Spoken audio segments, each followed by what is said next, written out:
ti a do t'i emërosh njerëzit profesionistë që duhen nëpër shkolla, a do t'i emërosh ato që të vinë nëpër tubime se çashtu ndodh realisht edhe dikush duhet që ta kthejë këtë reverse. Arsimi është pika më e dobët e imja. Se prindin e kam në arsim gati 35 vite. Unë vetë jam i thari i arsimit, tregova në fillim pjesën akademike timen. Gati 9 vite jam ligjërues në universitet. Arsimi është themeli apo rrënjët e një kombi.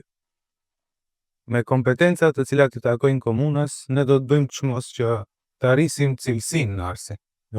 Jo vetëm infrastrukturën e objekteve arsimore, konkretisht shkollave. Të ndajmë në dy pjesë. Te aspekti infrastrukturave, ne veç se ma në start do të fillim me ndërtimin e kulmeve të shkollave me panele solare për 3 shkollat.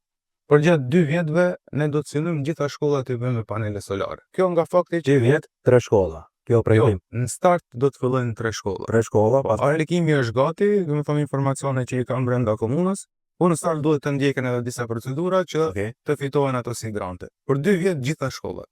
Për 2 vjet e parë gjitha shkollat. Gjitha kulmet e shkollave të bëhen me panele fotovoltaike.